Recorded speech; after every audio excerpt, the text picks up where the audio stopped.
Oke, Gresik Petrokimia terus memantapkan diri untuk menghadapi Proliga 2026. Nggak usah lama-lama, kita bahas dari segi pelatih dulu. Jadi, manajemen Gresik Petrokimia itu sudah mendatangkan pelatih asal Italia, Alessandro Lodi, untuk menukangi Medio Lioku dan kawan-kawan di Proliga 2026 nanti. Bagi Gresik Petrokimia, menunjuk pelatih asing sejak awal musim ini sebenarnya bisa dikatakan di luar kelaziman karena ya kita ketahui sebelumnya Gresik Petrokimia itu kan memang lebih identik dengan pelatih lokal. Meskipun demikian, di Proliga 2025 kemarin, Gresik Petrokimia itu kan sempat mengontrak atau menggait Jeff Jiangji, tapi khususnya di Final Four, dan teman-teman tahu, para volley-mania tahu, para penggemar volley Indonesia juga sudah tahu hasilnya. Gresik Petrokimia gagal menjadi juara Proliga. Nah, apakah Alessandro Lodi itu bisa mematahkan kutukan Gresik Petrokimia? Karena sampai saat ini, Gresik Petrokimia itu kan prestasi terbaiknya hanya menjadi runner-up Proliga sepanjang keikutsertaan mereka. Di posisi libero ini beberapa pemain sudah didatangkan atau sudah dikontrak oleh manajemen Gresik Petrokimia. Jadi ada Yulis Indahyani, kemudian ada Siti Romadhani, kemudian ada Nandita Ayu, kemudian ada Khairun Ishak. Nah, dari beberapa pemain di posisi libero, kita sudah bisa notice beberapa penggawa yang sebenarnya bisa dikatakan memiliki kemampuan sangat baik.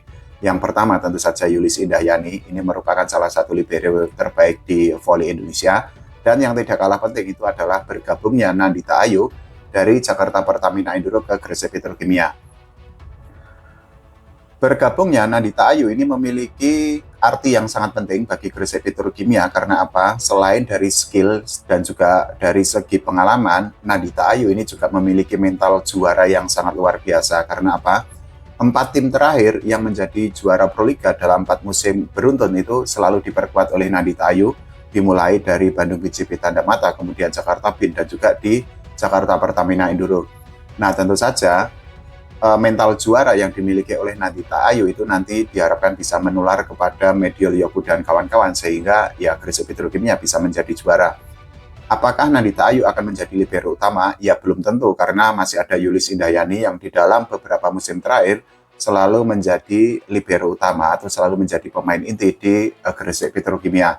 Sementara untuk libero lainnya ya mungkin akan menjadi rotasi atau bahkan mereka bisa untuk menambah pengalamannya di Proliga. Salah satunya adalah Khairun Ishak yang merupakan pemain dari akademi di Gresik Petrokimia. Nah, kita bergeser ke para pemain di posisi middle blocker. Jadi ini sudah ada beberapa pemain yang dikontrak oleh manajemen Gresik Petrokimia untuk menghadapi Proliga 2020. Jadi ada Ibu Natalita, kemudian ada Giovanni Eka, kemudian ada Rika Dwiliatri, kemudian ada Sila Bernadetta, kemudian ada Shakira Atania, dan juga ada Dea Cahaya Pitaloka.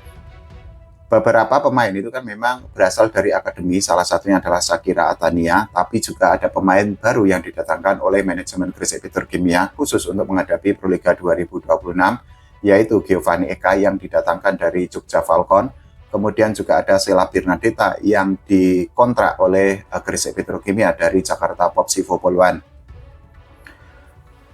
Dari beberapa pemain di posisi middle blocker, ya mungkin kita sudah bisa memprediksi atau sudah bisa meraba-raba siapa nanti yang akan menjadi middle blocker utama atau akan menjadi pemain inti di Proliga 2026. Kemungkinannya tidak akan jauh dari Sela Bernadetta, kemudian juga dengan Rika Dwiliatri, tapi bukan berarti bahwa Giovanni Eka tidak memiliki kesempatan, karena ya secara skill meskipun usianya masih cukup muda, Giovanni Eka itu kan bisa dikatakan sebagai salah satu pemain yang besok digadang-gadang menjadi andalan timnas Indonesia.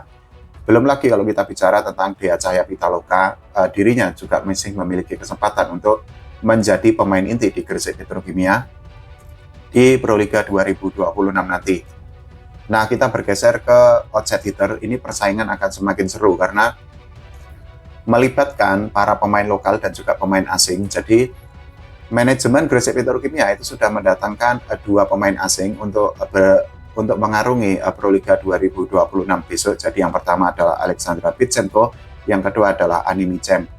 Baik Alexandra Bitsenko dan juga Ani Micem ini kan memang memiliki modal yang berbeda untuk Proliga 2026 nanti, karena ya mereka itu kan memang di musim Proliga 2025 kemarin itu kan tidak bermain, khususnya Alexandra Bitsenko itu kan tidak bermain di Proliga, sedangkan untuk Animi Cem itu kan sempat membela Jakarta Livin Mandiri, sehingga ya dirinya itu kan sudah tahu bagaimana atmosfer di Proliga, bagaimana persaingan antar tim di musim baru nanti.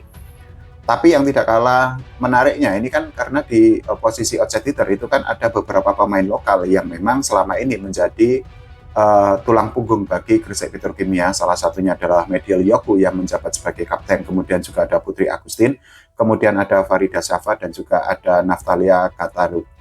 Nah, dari beberapa pemain di posisi middle blocker, khususnya untuk pemain di posisi outsider, khususnya pemain asing, ya kemungkinan biasanya pemain asing itu kan akan menjadi pemain inti di sebuah tim. Begitu juga dengan Alexandra Bitsenko dan juga dengan Animi Cem. Bagaimana nanti dengan Mediel Yoku, kemudian juga dengan Putri Agustin, apakah akan mengalami rotasi atau mereka justru akan dipindah?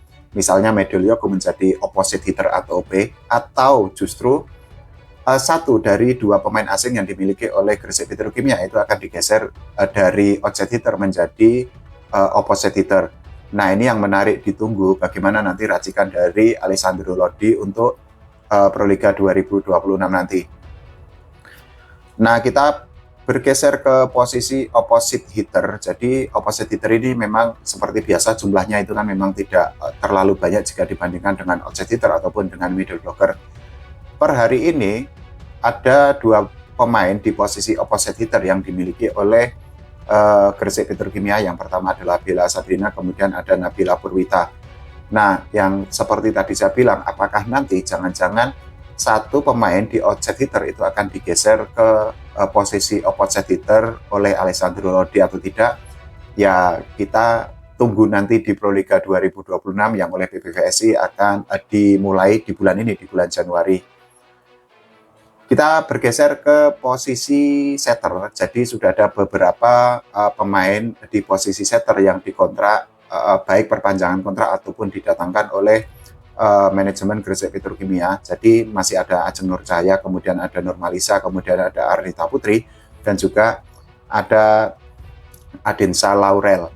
Nah, dari beberapa pemain di posisi setter itu memang Nurmalisa dan juga Adensa Laurel itu kan merupakan pendatang baru di Gresik Petrokimia. Bedanya adalah Nurmalisa itu kan didatangkan oleh manajemen Gresik Petrokimia dari Bandung BJB Tanda Mata, sedangkan Adensa Laurel itu kan dikontrak oleh Gresik Petrokimia dari Jogja Falcon untuk menghadapi Proliga 2026 nanti. Dari posisi atau dari pemain yang menghuni posisi setter, ya mungkin teman-teman sudah bisa melihat siapa nanti kira-kira yang akan menjadi setter utama. Paling nggak jauh-jauh dari Arnita Putri ataupun dari Ajeng Nur Cahaya. Jadi dua-duanya itu kan memiliki kemampuan yang oke lah ya. Arnita Putri masih menjadi salah satu setter terbaik di Indonesia, meskipun kemarin dirinya itu dicoret dari timnas Indonesia ketika bertanding di SEA Games 2025 kemarin.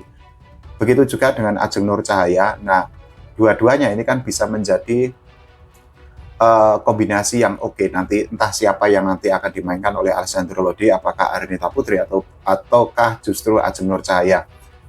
Nah, pertanyaannya selanjutnya adalah bagaimana nanti kira-kira perjalanan dari Gresik Petrokimia? Kalau dari skuad ya mungkin peluang untuk lolos ke Final Four terbuka cukup lebar, tapi untuk melaju ke final ini kan menjadi PR tersendiri bagi Gresik Petrokimia kalau kita melihat bagaimana komposisi atau kekuatan tim lain seperti Jakarta Livin Mandiri, Jakarta Electric PLN, belum lagi Jakarta Pertamina Enduro yang mendatangkan Megawati Angisti Pertiwi. Tapi ya kalau ini saya pribadi ya pengen banget lah melihat Gresik Petrokimia menjadi juara.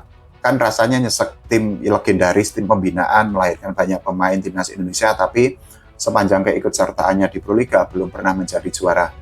Tapi ya memang persaingan itu kan ketat. Ya nanti kita tinggal tunggu bagaimana nanti performa dari Gresik Petrokimia di Proliga 2026.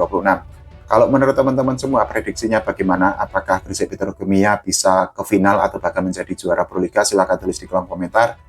Kita doakan ya timnas Indonesia semakin baik lagi. Begitu juga volley Indonesia juga nggak gini-gini aja. Oke, terima kasih teman-teman semua.